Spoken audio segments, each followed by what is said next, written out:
should I introduce myself and Yeah, whatnot? start the whole thing out with your name and your position, and then go right into your presentation there. Okay. Start out whenever I'm ready.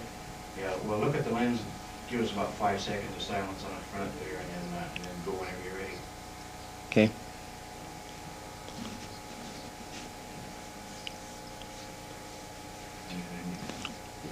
Okay.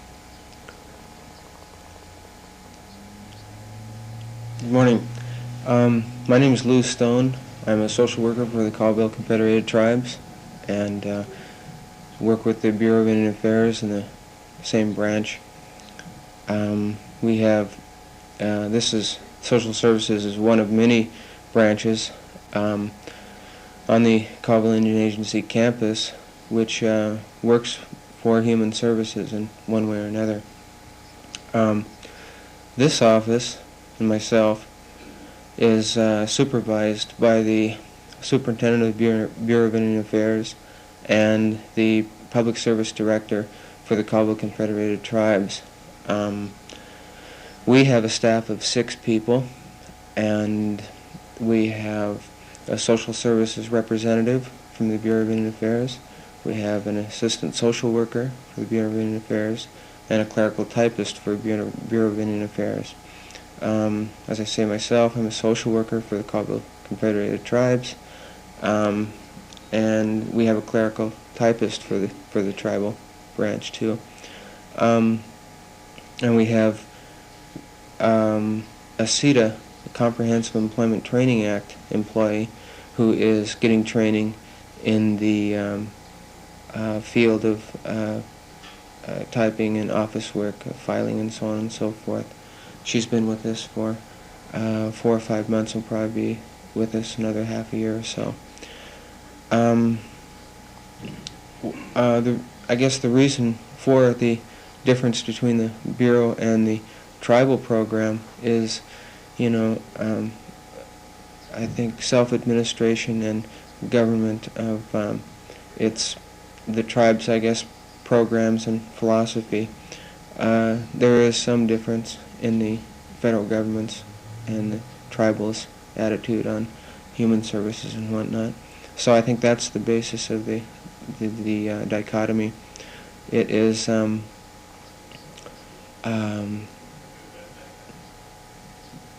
well, Public Law 638 is a thing for excuse me, is a program designed to develop tribal programs on their own behalf. I'm busy, excuse me. Let's see, our staff, like I say, the staff supervision here, I haven't really gone into yet, but is done by the Social Services Representative of the Bureau, and as opposed to the tribe. The reason for this is because the facility here, that is the building, the office that I'm in, is, for one thing, in the Bureau's office buildings, and the Social Services branch of the Bureau of Indian Affairs has been established for quite a while, and so it was just simpler to maintain the filing system here and the placement. It's logistically handy. That's about it. The service delivery that we have is essentially, from the Bureau standpoint, trust responsibility. That is, the responsibility that the federal government has with Indian tribes in terms of monies and accounts, realty and things like that. In our case, it's monies, individual monies. So, and in that respect, the tribal counterpart here, myself, I'm not so much responsible with trust accounts because of the responsibility the Bureau has itself. I basically do counseling and make recommendations for trust accounts, but that's about it. We do service to on and off reservation tribal members. Not all tribal members live on the reservation, so therefore we have to go in the field many times. We try to maintain good interagency relationships cooperation, like with the Social Security Administration, the Department of Social and Health Services, and other agencies like that.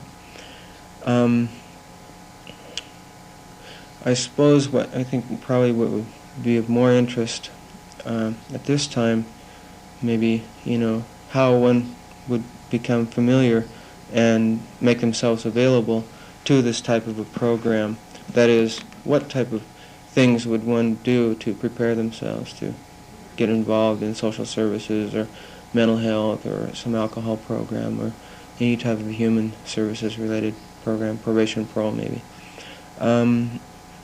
I guess to start off with would be, identifying yourself, an ability and a desire to, work with people and be authentic, I guess, with people and certainly be authentic with yourself. You got to know yourself before you can really handle somebody else, or that is their problems. I guess get a good background in things like, general education for one thing, and specifically maybe sociology, some anthropology, psychology, some mathematics in terms of statistics, because they're always helpful. It's you need statistics and numbers to figure out where you're going from where you've been, and if things have been working right for you, well, then maybe you want to go again, so you use statistics to figure that out sometimes. There are many, colleges and universities of 2-year, 4-year, and, like I say, graduate-type programs that are available to the public for, I guess, preparation for this type of work. And so there's really no problem in for a person to, I guess, find a place to get this type of training. So I think that's about it for the program and everything. So thank you.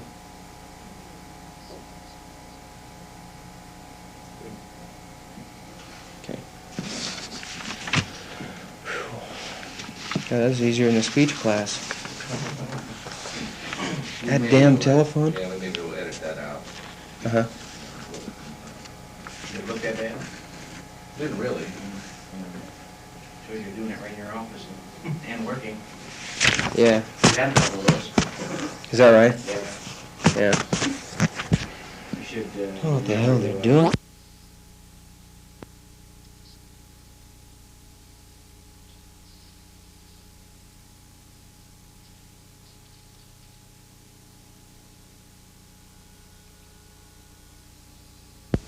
Need you to start your presentation with your name and what your position is, and then at the very end of it, continue looking into the lens, and give us about 10 seconds of silence on the end too.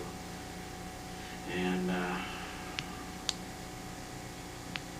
try to keep it, short and concise without a whole lot of rambling in it. I know how you are, Been around me before, huh? You've seen my act before. Okay, when do we... Give us about 5 seconds of silence on the front and just start out looking at the lens and go when you're ready. Just give us about, give us some silence on the front so we can have a room to get into it. Start with your name and your title. Whenever you're ready.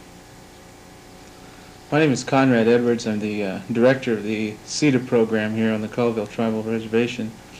The CETA stands for the Comprehensive Employment Training Act. It was enacted in 1973, and the purpose behind it is the basic goal of CETA is to provide work experience for people who are economically disadvantaged seriously and who lack opportunity to get this experience anyplace else. We deal with a preference toward veterans, deal with a preference toward economically disadvantaged, handicapped, ex-offenders, and all sorts of people who maybe haven't had opportunities that the rest of us have.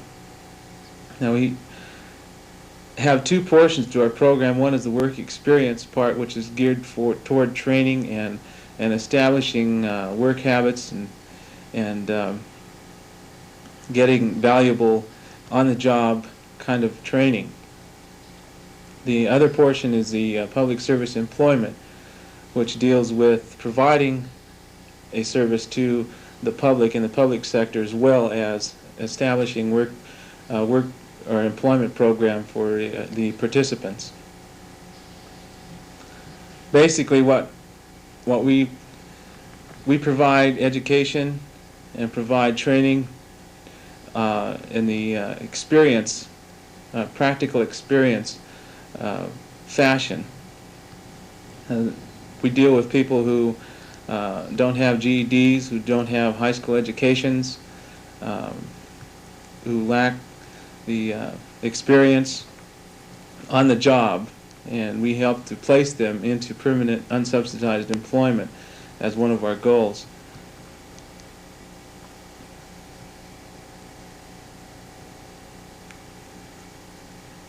We hopefully to get people back onto the right track education-wise, to continue their education. A lot of people that go through the CETA program go through a short period of training and then eventually find something that they're interested in and go back to school. A lot of our people get into permanent jobs by going through the CETA program. And essentially what we do is we pay the wages, provide salaries and training, and the on-site supervisor, the project employer, is responsible for training and essentially counseling the individual through a short period of time. The short period of time oftentimes gets up to a period of 1 year. And for the in the public service employment part of it, the time limit is lifted, and the public service employment can go on and on. But the goal is still eventually to put that participant into unsubsidized employment. Hopefully, the CETA program can go on and on to provide these opportunities for the economically disadvantaged and severely unemployed, but it's still subject to the whims of the federal government. Recently, we experienced a cutback of almost 1/3 of our program, so it's an excellent opportunity is provided for the average reservation Indian, but still, it's not something to bank on as a career. The best thing is to stay in school and to continue your education on your own, and not to rely on something that is subject to the whims of the veto pen.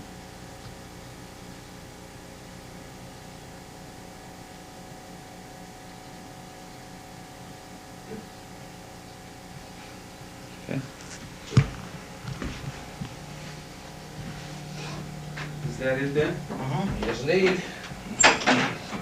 Thank you, Conrad. What was that? What was what? John sitting there. Okay. Rather than look away and ask one of us if that's okay, just continue looking into the lens, and then we'll... Give us about 10 seconds of silence on the end of it, and Okay. continue looking into the lens, so we have room to get out of it. Do you want me to go over my job briefly, and then Yeah. what the students, the preparation they need? Okay. Start out with your name and your title, Okay. and then go right into your presentation from that. Okay. Anytime. Are you ready? Okay. My name is Josephine Marcelli. I work as a mental health counselor at the Indian Health Service at Nispila, Washington. We talk about my position, as I'll describe it, tells about working in the mental health program. The mental health program deals specifically with people kinds of problems, our everyday life living kinds of situations and the problems that we have to live with. As a counselor, I work with people individually who are having problems, dealing with the stresses of everyday life, with families when there is family conflict, and do counseling with families, and also in crisis situations, and doing crisis intervention when someone has a problem, a very acute kind of a problem. Then we do what we can to intervene and help that person with that problem. At times that requires the person going into the hospital or getting them away from the stressful situation into a situation where they're able to look at their problems and to sort them out, and then are able to look at alternative ways of dealing with them. I have worked at the clinic for 6 years, and there certainly is a need for more Indian counselors. When we look at the cultural differences of our lifestyles, having an Indian working with Indian people who understand the problems and the cultural differences, the attitudes of people, adds so much to our ability to help the Indian people on the reservation here or other Indian programs. An Indian person has the understanding of the spiritual beliefs, the traditional values. So I would like to encourage the Indian students who are thinking of working in the human services to look at perhaps getting some classes in counseling, psychology, sociology, any of the programs that deal with the human services. We have, in my years that I have worked at the clinic, we've had a number of non-Indian people who have come in, and it takes them so long to learn about the cultural differences that, again, I'd like to encourage the students to begin to inquire more into the human services, behavior sciences, so that they can come back and work on the reservations where there is such a need for us to understand the Indian people that live here. I guess my need right now is, I have a bachelor's degree, and because I've reached a point in my life where I need more skills, more tools, I will be leaving this fall quarter to go back to college and try to get my master's degree, because again, the need is here, and I can only encourage the Indian students to certainly, check further into the counseling programs. That's all.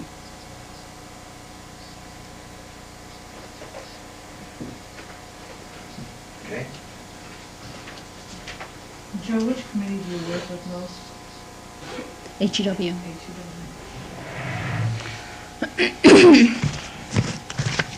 When I look at all the mistakes I made now, do you play it back?